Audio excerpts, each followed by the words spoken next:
Thank you, Paul, for taking some questions from the members. During the week we've collected questions, and I've got 10 for you here today, so thank you for your time. If we look back at this year, it's been rather difficult, and I think it's people wanted to put to bed the events of last year. Sure. So my first question for you, why was Bradley Quinton allowed to take virtually all the team at the end of last season? Because of the way that we players' registrations operate at this level, really is fundamentally the answer to it. You can't.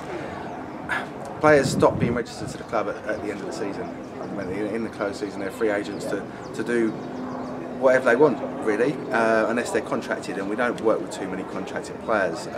The reason being is that it's a massive strain on the budget if that player gets injured, or if that player is out of form, you can't get rid of them, or if they're on the bench, you've got to pay them full wages. I mean, we had a situation where we had Bobby Devine and Corey Whiteley on contracts a few years ago. They both got injured and are out for sort of 6 weeks together, and you've got to pay them, and you can't really pay to bring reinforcements in. So unless we really think that we're going to get some money by selling a player, we don't put players on contracts, and therefore at the end of the season a manager or a player is entitled to go wherever they want, and unfortunately we don't get any compensation from it. And you see it a lot in non-league football. You get protection during the season because the 7-day notice rule allows for clubs to have a little bit of protection in that respect, that you know someone's going to come in for them, and clubs are limited to the amount that they're allowed to put into it for another team. So if a manager moves mid-season, you're protected, but at the end of the season, pretty much it's a free fall, unfortunately. Thank you. Thank you very much, Paul, for that frank answer. The questions themselves we had come along, and some people obviously want to look for the first team for next year. So I've got a couple of questions on that. Do you think that the management that's currently in place, like Andy Lees and Darren, will remain with us next season? Yeah, I mean, all my discussions with Andy to this point have been positive. I've not heard any sort of movings from the rest of the board that they're going to want to change the management. I think we've seen some improvements over the last couple of months. We've brought in some good players. We're talking to lots of players for next season that we think will improve the squad. Obviously, we're not going to get all of those, but we think we'll be able to start the season in a much better shape with much more continuity than we started this season. Okay. As I said, the second question regarding the first team is, what will be the hiring strategy for the first team next season?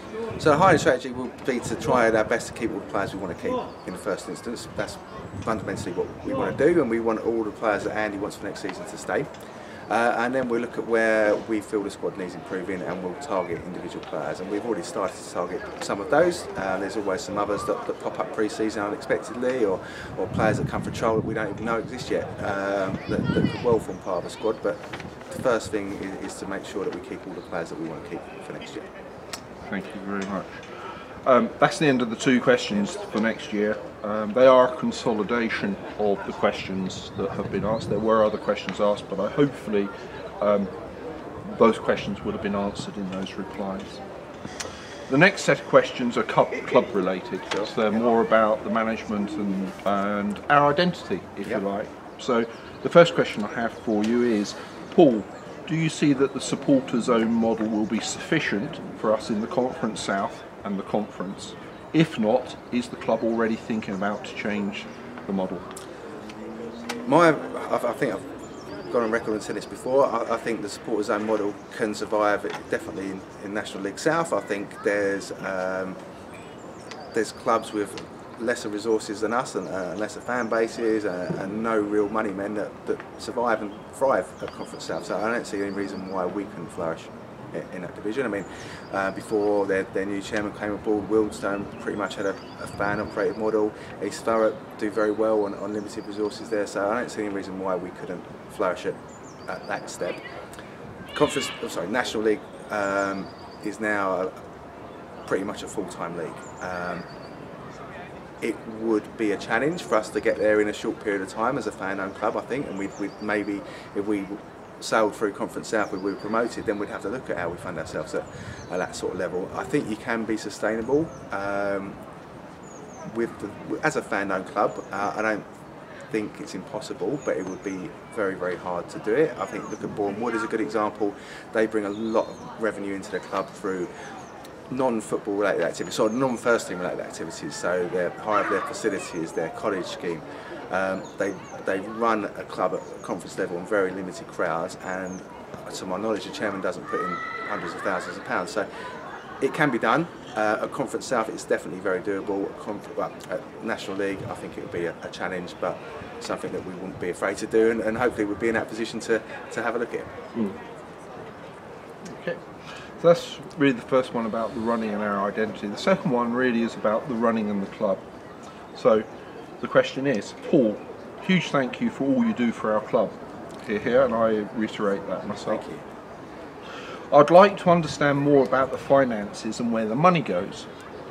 Do the club publish annual accounts, as they do, as I have not seen any, and would like to know why fans, members, do not have access to this information?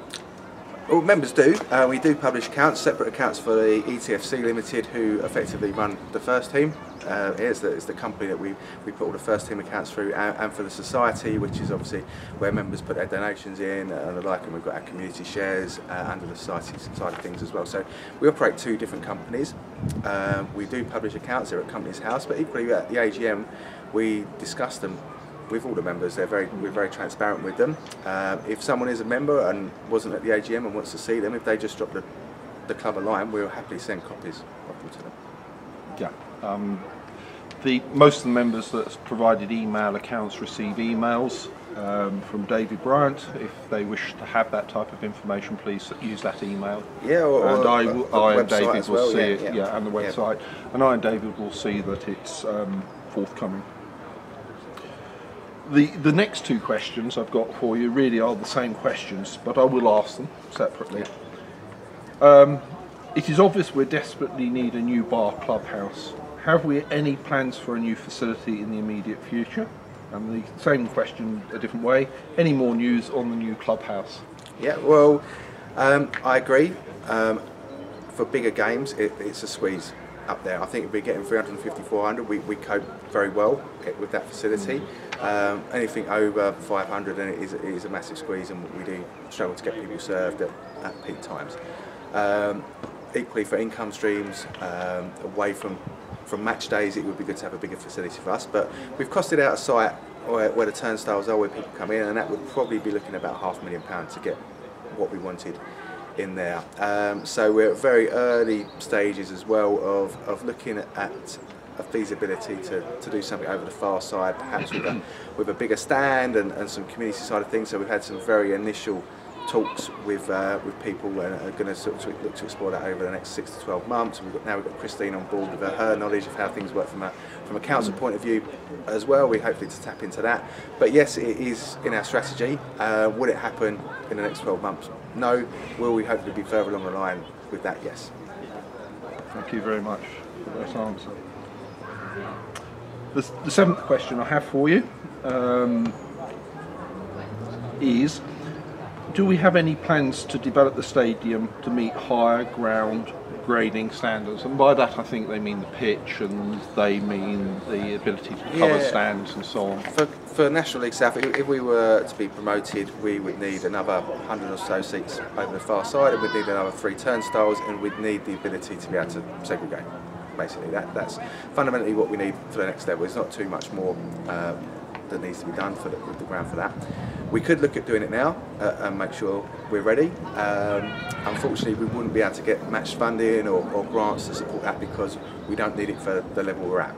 So how it works with the league system is, when you're promoted, you have to march the next year to get your stadium up to scratch. So if we were promoted next season, we'd have to march 2020 to get the ground up to scratch, and once you're at that level, you can then apply for grants and the like to get that done. So I think it would probably be uneconomical for us to do that at the moment, because we don't really need those facilities. If we suddenly had a big pot of money, yes, we'd probably do it in advance, but I think as it stands, we wouldn't do that until we were promoted. Okay, thank you very much for the answer to that question. The eighth question I think is relatively interesting, because from my personal experience, I can see the answer to this question. So the question is, can you give us a feel for the amount of time you, and the board members spend on ETFC related activities? Probably hope my boss isn't watching this. Look, it can vary a lot. Obviously, I mean, Andy has got a day job, I've got a day job, a lot of the players have, and a lot of the board have. So a lot of what we do tends to be after work sort of stuff. So there's times in the evenings and at weekends, and it can vary a lot. I mean, over the last few weeks, I've been to a lot of meetings with CONEFBA, with the council, with some partners we're looking to bring on board for next season. So it has taken up a lot of time, and we tend to meet, say, after work with board meetings or once a month as well. Obviously, match days are pretty busy. So, I mean, yeah, it's a fair proportion of your time, and you have to have an understanding partner and an understanding boss. But yeah, a lot of it depends on how busy we are and what's going on at the club. If things are ticking over, then you're looking at probably getting involved in stuff maybe a couple of evenings a week. Thank you very much for that answer. The last question, I think I think is positive, because a lot of people have different opinions on this when you talk around. But where do you see the club in the next 5 years? So I think we could easily, and we should be striving to be at least National South. We should be looking for one more promotion at least within that 5 years. I think that we'd like to be having some improved facilities here. We need to be sustainable financially as a football club, and we need to be growing as a football club. And that's not just the first team, that's obviously fan base of the first team, but equally different teams around the club, stuff we're doing in the community, say the facilities here. I want to see some year-on-year improvement, not necessarily in league position. That's not always going to happen, because otherwise we'd be in the Premier League in 10 years' time. But year-on-year improvement in terms of how we're generating money for ourselves, how our facilities look here, how we're perceived, and how well we're known in the local community. I think over the next 5 years is what we need to do. Thank you very much for that answer. Finally, before I let you go, the question I have for you is, well, it's not really a question. Do you actually want to say anything to the members and the fans at this time? Yeah, thank you. We're all fans fundamentally. I mean, if I stopped being on the board, I'd stop being chairman, I'd still be coming every week, and I think that I can say that for everyone on the board. I don't think, apart from the fact that yes, we're at Company's House, I don't think there's any difference between those on the board and those that just turn up and pay their £11 on match days. But we wouldn't survive without contributions from our supporters. We wouldn't survive without members. When we first set this up, it was just that groundswell of support that makes it all worthwhile. And when you are had a long day at work and you've got to do a lot more stuff afterwards for the football side of things, it means a whole world of, well, it does mean the world, because all you're doing it for is on match days for a win and to see the club grow. And it is frustrating. We've had a bad run and it's winter, and I remember being at Folkestone and we're 5-1 down, and I thought we weren't going to mention Folkestone ever again. Closer to France than you are to home, and you think, why on earth are you doing this? But then there are some amazing times of it that make it all worthwhile, and the fact that we can share it and everyone's, I suppose, as a supporter on the same level. There's no one putting money in, there's no one taking money out. We're all equal really, and we're lucky enough to be elected onto the board every year. So yeah, thank you, keep supporting us. If you can help financially, keep doing that. We make sure that we spend it as wisely as we can. Keep coming to games even when times are tough, and yeah, thank you for everything. Thank you very much, Paul, and let's hopefully we win against Worthing today. Yeah. Perfect. Cheers guys, thank you very much.